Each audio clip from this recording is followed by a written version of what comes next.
Hello বন্ধুরা, good morning. কেমন আছো তোমরা সবাই? আশা করি তোমরা সবাই খুব ভালো আছো, আমরাও খুব ভালো আছি। তো সকালবেলা বাসি কাজকর্ম সেরে এবার ফুল তুলতে উঠলাম। তো এখানে কিছু ফুল না নিচে নিচে আছে, আর কিছু ফুল প্রচুর উঁচুতে আছে। তাই যে কটা হাতের সামনে পেলাম সে কটা নীলকণ্ঠ ফুল তুলে এবার চলে এলাম এই সাদা ফুল তুলতে। আচ্ছা, এই ফুলগুলোর নাম কি বলো তো? আমরা না এগুলোকে সাদা ফুল বলেই চিনি, মানে এর যে নিজস্ব যে নামটা সেটা আমরা জানিই না। তোমাদের মধ্যে যদি কেউ জেনে থাকো তাহলে আমাকে কমেন্টে কিন্তু অবশ্যই জানাবে। তো আমার এখানে সাদা ফুল তোলাও হয়ে গেছে, আর এখানে দেখো গোলাপ ফুলগুলো কি সুন্দরভাবে ফুটেছে। এই দেখো, এত ভালো লাগছে, কিন্তু এগুলো তুলবো না, গাছে এগুলো বেশি সুন্দর লাগে। তো এই ফুলটা থাক। আর কিন্তু টগর ফুলও খুব সুন্দর ফুটেছে, চলো তোমাদের দেখাই টগর ফুলগুলো। এই দেখো কি সুন্দর ফুটেছে না? এই দুটো ফুলই তুলবো আমি। বাকি আরও ছিল, কিন্তু সেগুলো আমার ভিডিও করতে মনেই নেই যে সেগুলো তোমাদের সাথে দেখাবো। পরে অন্য একদিন অবশ্যই তোমাদের দেখাবো। আর এই যে ফুল তোলা আমার হয়ে গেছে, এই কটা ফুলে আমার পুজো ভালো মতো হয়ে যাবে। আর এখানে আমি ফুল তোলবার আগে আমার ঘরে বিছানার চাদরটা কেচে দিয়েছিলাম, আর দিয়েছিলাম নতুন একটা গামছা বার করেছিলাম।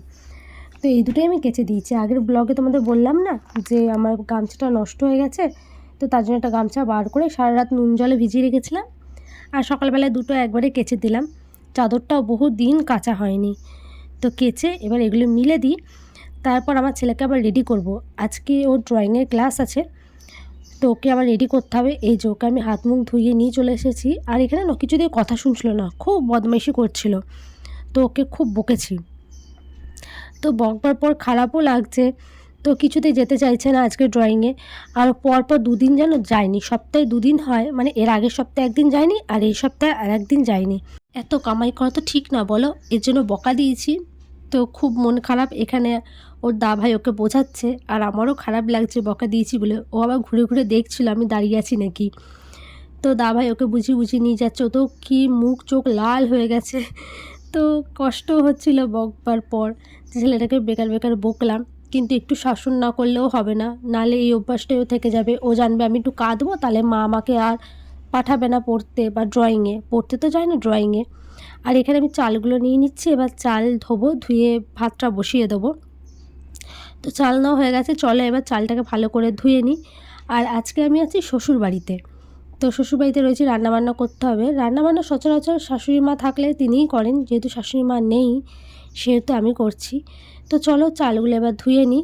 চালগুলো কমপক্ষে 3-4 বার তো ধুতেই হবে, নাহলে একটু কেমন লাগে না।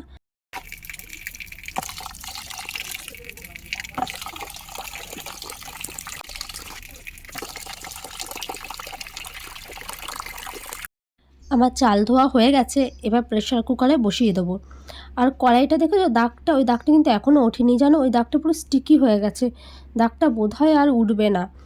তো চলো এবারে কুকারটা বসিয়ে দিই। আর প্রথমে আমি বড়োর দিকে বসাচ্ছিলাম, দিয়ে তারপরে আবার ছোটো দিকে কুকারটা বসালাম। তার কারণ হচ্ছে যদি সিটি পড়ে না, তখন ভাতের যে ফ্যানটা ওটা চারিদিকে ছিটকে যাবে, তো তখন আমাকে আবার সবটা মুছতে হবে।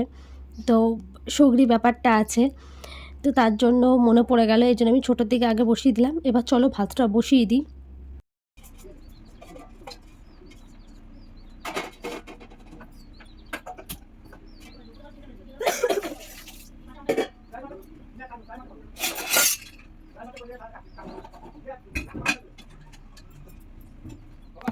ভাত বসিয়ে দিয়ে এবার আলু কাটতে বসেছি। আসলে আজকে বেশি কিছু করব না। শাশুড়িমা ফোন করে বলে দিলেন যে মাংস আনতে বলে দিতে, মানে আমার ভাসুর যাবে মাংস আনতে, তো সেখানে আমাদের জন্য মাংস নিয়ে নিতে বললেন। তো মাংস ঝোল আর ভাত করব, আর কিছু বেগুন ভাজবো। বেগুন ভাজা আবার যেমন আমি খাবো, আর আমার শ্বশুরমশাই খাবেন, আমার ননদ বা আমার ছেলে খাবে না। এর জন্য অল্প করেই বেগুনটা কাটবো। আর বেগুনটা না শুকিয়ে গেছে, বেগুনটা ফ্রিজে ছিল, দিয়ে শাশুড়ি মায়ের মনে নেই যে বেগুন আছে, তো বেগুনটা একটু শুকিয়ে গেছে। তো চলো বেগুনটাও কেটে নিই। কেটে তারপর একটু নুন আর একটু চিনি মাখিয়ে রেখে দেবো, মানে নুনটা পরে মাখালে হবে, চিনিটা মাখিয়ে রেখে দেবো, তাহলে নরম হয় বেগুনটা ভাজার পর। আর এখানে আমার সব কিছু কাটা হয়ে গেছে, আলু, বেগুন, গাজর, টমেটো আর পেঁয়াজ। আর এখানে গাজরটা কেটেছি হচ্ছে আমার ছেলের জন্য, মাংসর মধ্যে একটু গাজরটা দিয়ে দেবো, দিয়ে ওকে ভাতে মেখে খাইয়ে দেবো। এমনিতে তো খাবে না, তো এই করেই যা খাওয়ানো আর কি। আর এখানে আমার ভাসুর মাংসটা নিয়ে চলে এসেছে, এই যে। তো এবার আমি মাংসটা ভালো করে ধুয়ে নেবো। আর আজকে মাংসটা না ভালো দিয়েছে, হাড় হাড় বেশ দিয়েছে। তো এবার চলো মাংসটাও এবার চটপট করে ধুয়ে নিই। তারপর আমার মাংসটা রান্না করব। আর এই রান্না করতে করতে এরই মধ্যে আবার আমার ছেলে চলে আসবে, তখন আবার ওকে নিয়ে ব্যস্ত হয়ে যাব।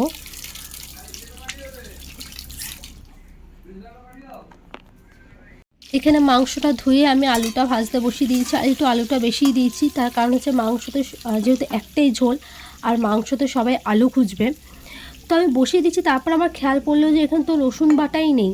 দিয়ে আমার যা বললো যে আমার যে ম্যাশারটা আছে ওটা করে রসুনটা একটু ম্যাশ করে নে, তাহলে দেখবি খুব সুন্দর হয়।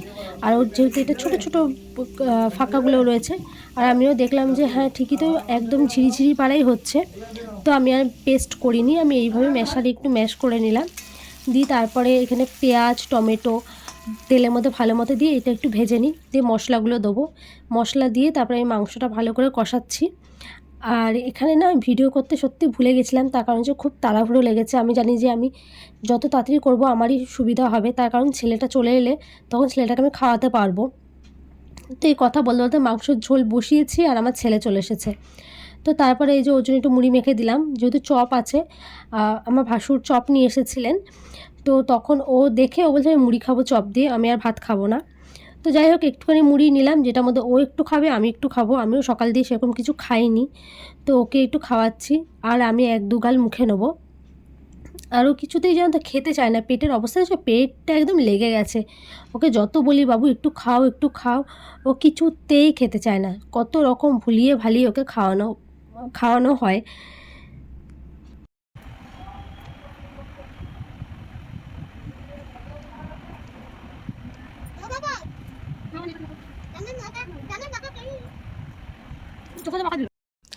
ওকে খাওয়ানোর পর আমি ওকে বললাম বাবু তুমি একটু খেলো, আমার মাংসটা হয়ে গেছে, মাংসটা নামিয়ে আমি একটু জাস্ট কিছুক্ষণের মধ্যে চানটা করে আমি চলে আসছি। এইটুকু সময় আমি চানটা করতে গেছি, তার মধ্যেই দেখো গোটা খাটে কি অবস্থা করে রেখেছে। তাও ভালো যে ঘর থেকে বেরিয়ে বাইরে খেলবারও নেশাটা নেই। তো আমি এই যে চান ঠান করে চলে এসেছি, এবার মুখে একটু ক্রিম লাগিয়ে নিই। আর নাইটি আনতে ভুলে গেছি, তো জায়েরে একটা নাইটি পরে নিয়েছি। তো চলো এবার ক্রিম ট্রিম মেখে একদম ব্যাগে প্যাক করে নিচ্ছি, ব্যাগে রেখে দিচ্ছি। তার কারণ হচ্ছে চারদিকটা অগোছালো হয়ে রয়েছে, তোমাদের একটু পরে বলছি কেন চারদিকটা অগোছালো হয়ে রয়েছে।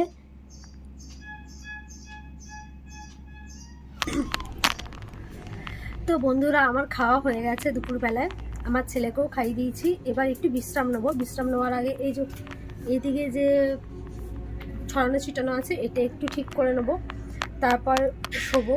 শোবো মানে কিছুক্ষণ একটু বিশ্রামই নেবো। আর ঘরটা আমার ঘরটা মেসি হয়ে রয়েছে, আমার জায়ের ঘরটা, তার একমাত্র কারণ হচ্ছে আমার যারা ফল সিলিং করছে, তো ওর ঘরে জিনিসগুলো কিছু জিনিস আমার ঘরে রয়েছে, তো তার জন্য চারদিকটা একটু ছড়িয়ে ছিটিয়ে অগোছালো রয়েছে। এই যে তো এর ফাঁকেই তো আশা ওদের যদি ঘরটা কমপ্লিট হয়ে যায় তারপর তো সেইভাবে আর এই ঘরে আসবে না, নিজের ঘরে স্বাভাবিক ব্যাপার, নিজের ঘরেই থাকবে। তো যাই হোক আমি এগুলো গুছিয়ে নিয়ে তারপরে একটু বিশ্রাম নেবো। আজকে সারাদিন প্রচণ্ড হ্যাট্রিক গেছে, যেহেতু আমি আমার শ্বশুরবাড়িতে রয়েছি আর আমার শাশুড়ি গেছেন যোগ্রাম, ওখানে কালী পুজো হয়, তো সেখানে গেছে ওনার বোনের বাড়িতে, মানে আমার মাসি শাশুড়ির বাড়িতে। তো তার জন্য রান্না বান্না সবই করলাম। জানি না কেমন হয়েছে খেতে, তার কারণ তো আমি তো প্রতিদিন রান্না করি না, যখন বাঁকুড়ায় যাই সেই সময় ম্যাক্সিমাম টাইম টুবাই করে, আর এখানে এলে তো আমার শাশুড়ি মাই করে। এখন শাশুড়ি মা নেই, তার জন্য আমি করলাম রান্নাটা। তো এবার বুঝতে পারছি না কি কেমন হয়েছে না হয়েছে, আমি খেয়েছি আমার রান্না, তো আমার ভালোই লেগেছে। তো ওদের কেমন লাগলো কে জানে, পরে জিজ্ঞাসা করব। আর পাশের ঘরে রয়েছে আমার ছেলে আর আমার জায়ের ছেলে, ওরা খেলছে, প্লাস ওদের তো ঝগড়া রয়েছে, যত ভাব তত ঝগড়াই চলে এসেছে, ঝগড়া করে এসছে নিশ্চয়ই, দুজন চলে এসছে, মানে ঝগড়া করে তারপরে দাভা এসে তার কোনো সং নেই, তারপরেও চলে আসবে। তো যাই হোক এগুলো এখন গুছিয়ে নিয়ে বেশি কথা বাড়াবো না, তো চলো গুছিয়ে নিই। তো এই যে আমি ওকে ভাত খাওয়াতে বসে পড়েছি, ওই যে গাজর আর একটু আলু দিয়ে ভাতটা ভালো করে মেখে দিয়ে ওকে খাওয়াচ্ছি। আর ওকে খাওয়াতে তো তোমরা জানোই 1 ঘন্টার কমে তো হবেই না, মাঝে মাঝে বিরক্তও লাগে জানো তো, যে তুই একটু তাড়াতাড়ি খা, ও চিবিয়ে যাবে তো চিবিয়েই যাবে। তো যাই হোক ওকে আমি একদিকে খাওয়াচ্ছি আর একদিকে আমার ভাতটাও রয়েছে, আমাকেও বললো ভাতটা বেড়ে নিতে, অনেকটা দেরি হয়ে গেছে তো, তার জন্য বললো তুইও খেয়ে নে। ওকে খাওয়াতে খাওয়াতে সে কি হয়, এসে আমার ভাতটা আমি রেখেই দিয়েছিলাম। আর এটা বিকেলবেলা, তো খাইয়ে দাইয়ে ওকে একটু ঘুম পাড়িয়েছিলাম, আমিও একটু শুয়েছিলাম। তো বললো মা এবার একটু বেরোবো। তো ওকে নিয়ে আমি এবার একটু পার্কে যাচ্ছি। তো পার্কে একটু খেলাধুলা করবে। আর ব্লগটাও এখানে শেষ করছি। যদি ব্লগটা তোমাদের ভালো লেগে থাকে প্লিজ এটা লাইক করে দিও, এবং যারা যারা আমার চ্যানেলে নতুন তারা প্লিজ আমার চ্যানেলটা সাবস্ক্রাইব করে নিও, এবং আমার কোথায় কী ভুল হচ্ছে সেটা কমেন্টের মাধ্যমে জানিও। টাটা।